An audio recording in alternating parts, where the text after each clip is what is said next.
प्रिय विद्यार्थियों, आज हम इस वीडियो में ब्रिटिश संसद के उच्च सदन हाउस ऑफ लॉर्ड्स के बारे में पढ़ेंगे।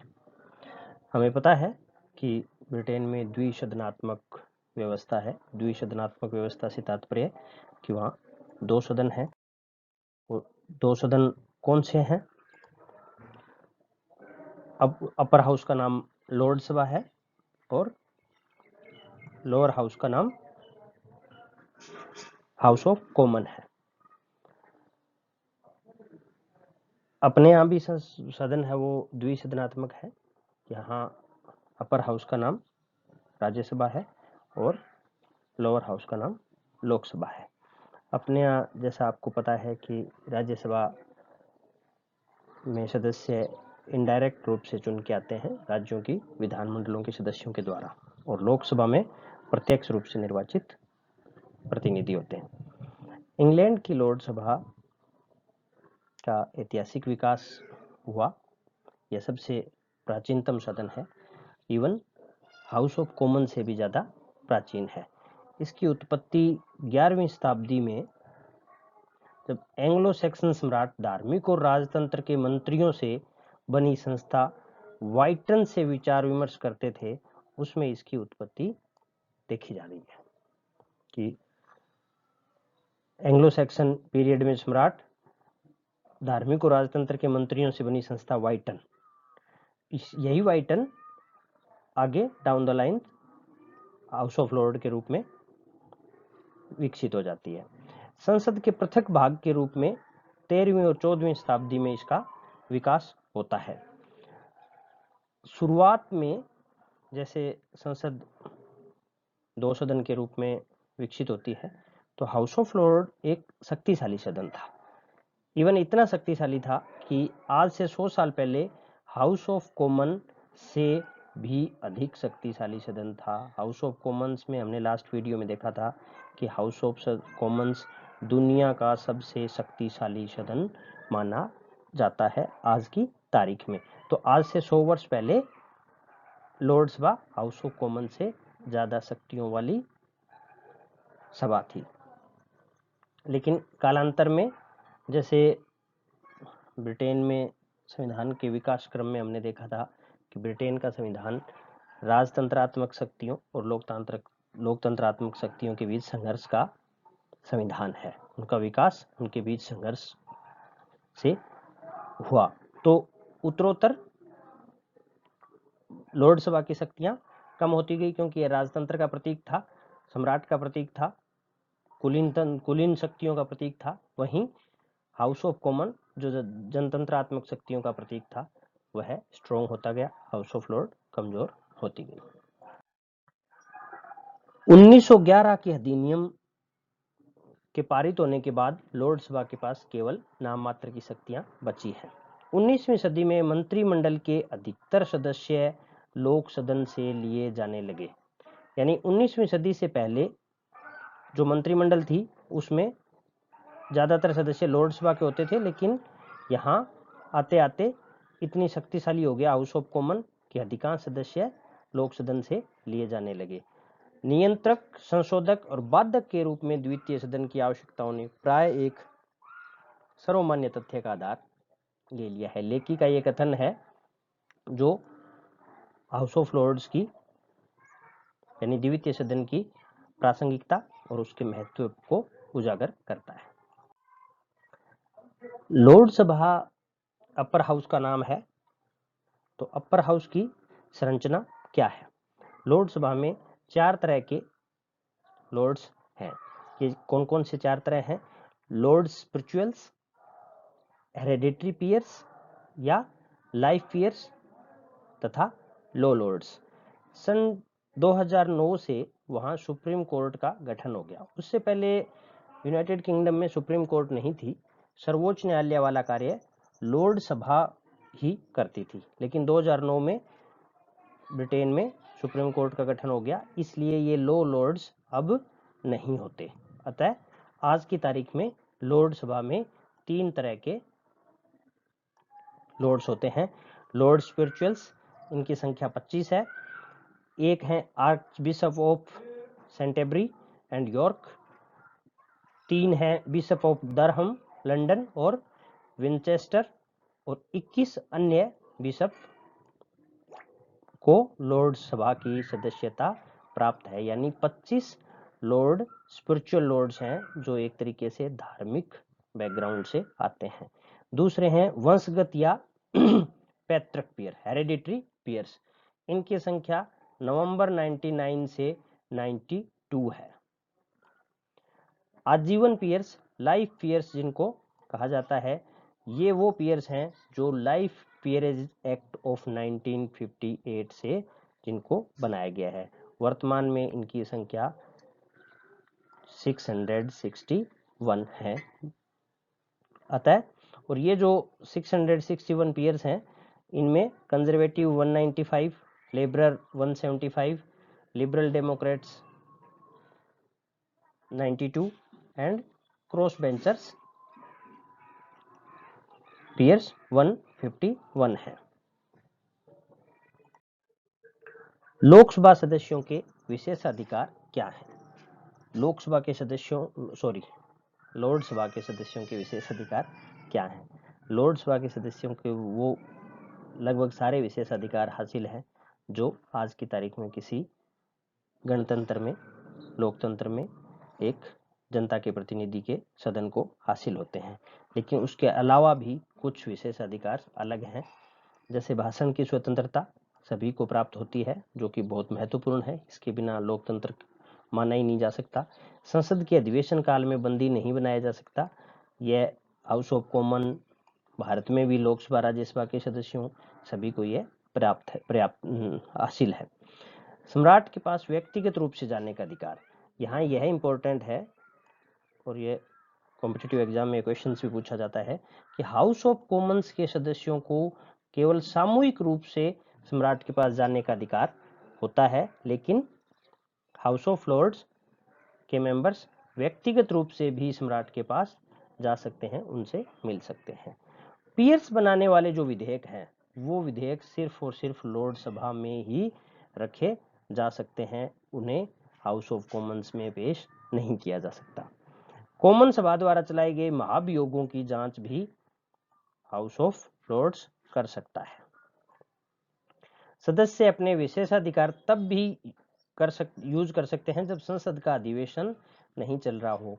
तो एक तरीके से यह जो हाउस नहीं चल रहा हो तब भी विशेषाधिकारों का इस्तेमाल, और सम्राट के पास जाने का विशेषाधिकार, ये एक तरीके से एक्सक्लूसिव विशेषाधिकार है। वेतन, गणपूर्ति और पदाधिकार। हाउस ऑफ लॉर्ड्स को वेतन नहीं मिलता, यानी लॉर्ड्स को वेतन नहीं मिलता, सिर्फ बैठकों के भत्ते मिलते हैं। यानी जितनी बैठक होंगी उनके अलाउंसेस मिलेंगे, उन्हें नियमित रूप से वेतन नहीं मिलता। इसलिए इतना बड़े हाउस को का कोई वित्तीय बाहर सरकार पे, एक्सचेकर पे नहीं है। लोकसभा के पदाधिकारियों में लॉर्ड स्पीकर को वेतन मिलता है, यानी जो स्पीकर है उनको वेतन मिलता है। गणपूर्ति मात्र 3 सदस्य है। हमने देखा था कि हाउस ऑफ कॉमन्स की गणपूर्ति 40 सदस्य थी। अमेरिका में गणपूर्ति बहुमत होती है।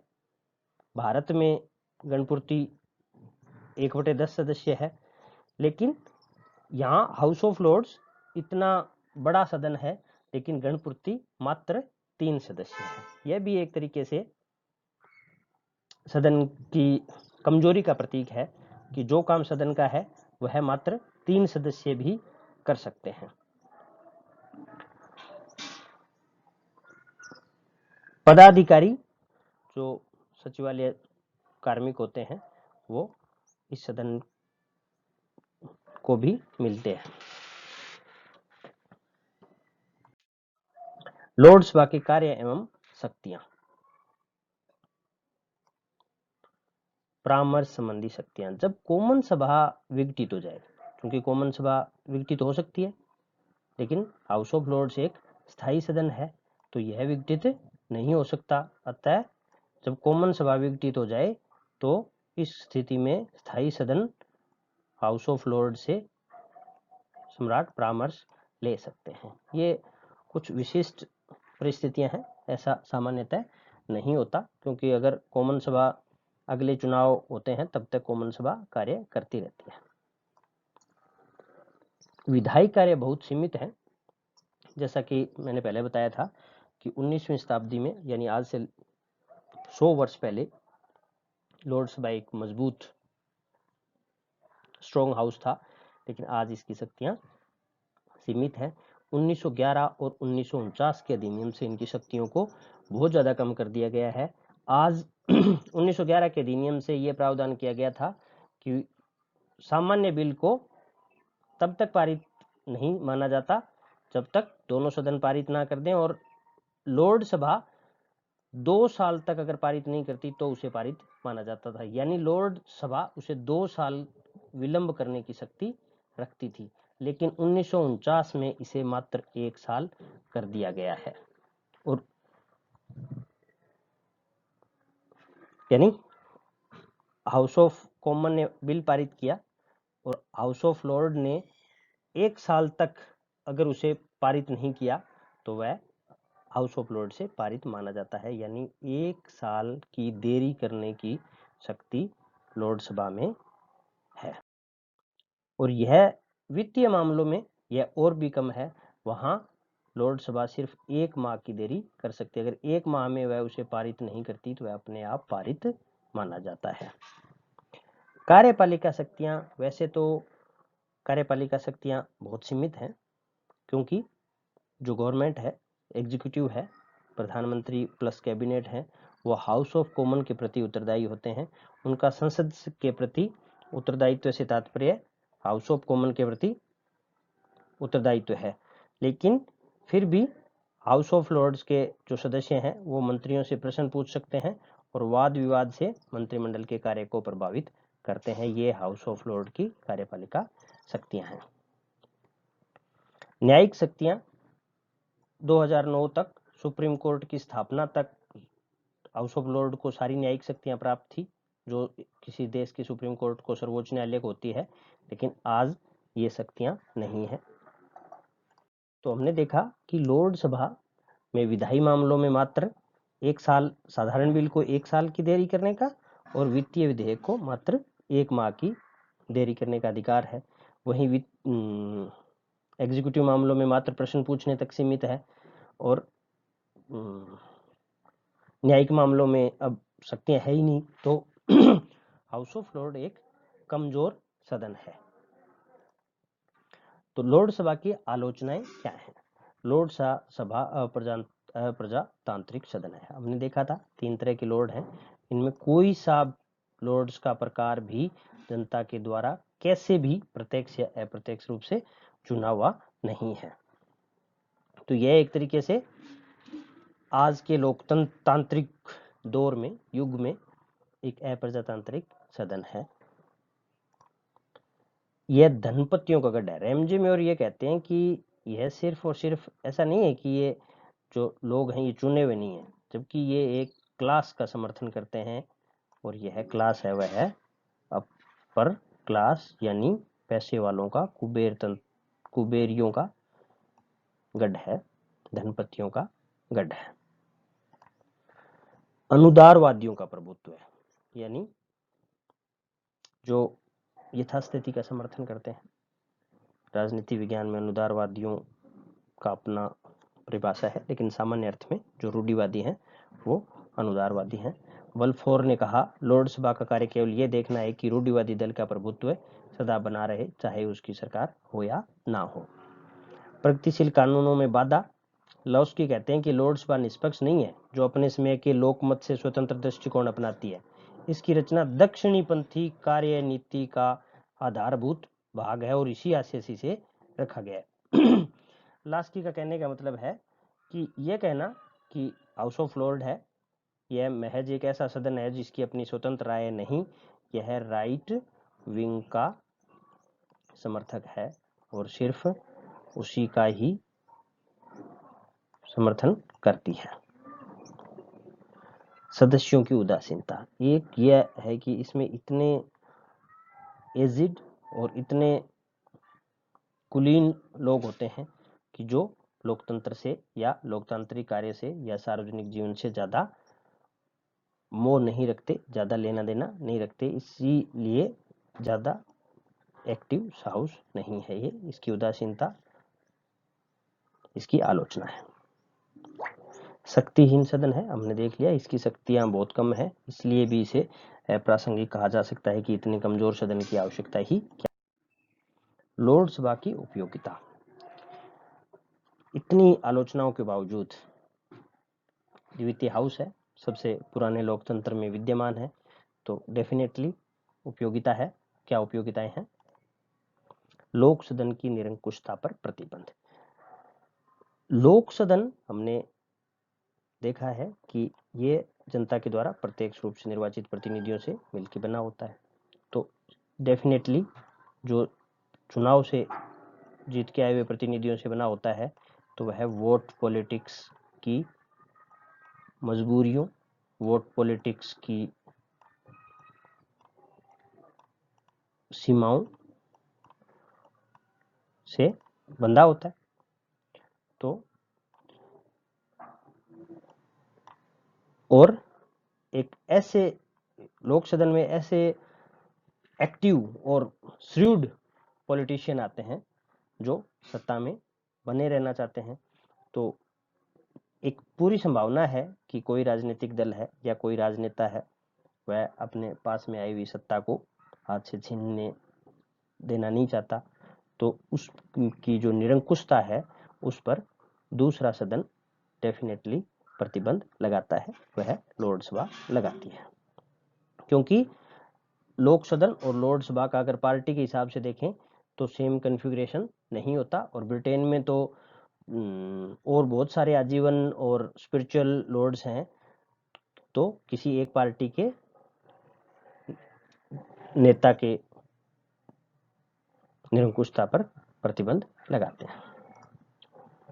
पुनर्विचारक सदन के रूप में, ये देखिए, लेजिस्लेशन है, विधायन है, वह एक गंभीर कार्य है, कानून रोज रोज नहीं बनते, तो ये माना गया है, जहां भी बाई कैमरल सिस्टम की समर्थन में बोला गया कि एक बार सोचने से अच्छा है 2 बार सोचना।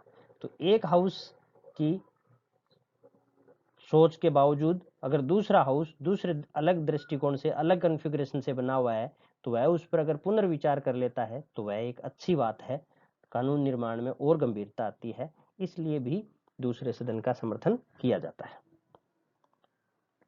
ऊंचे स्तर का वाद विवाद होता है। देखिए, लोक सदन है वो वोट पॉलिटिक्स से बंधा हुआ है, जो राजनीति है उसकी बाध्यताएं उस पर लागू होती है। वहाँ जो दल सत्ता में है उसकी सीमाएं हैं, उसको कितना बहुमत हासिल है, उसके क्या वादे किए हुए हैं, उसकी राजनीति किस प्रकार की है, ये सारी चीजें उसके एक तरीके से उस पर लिमिटेशन थोपती हैं। लेकिन लोकसभा इन सारे बंधनों से मुक्त है।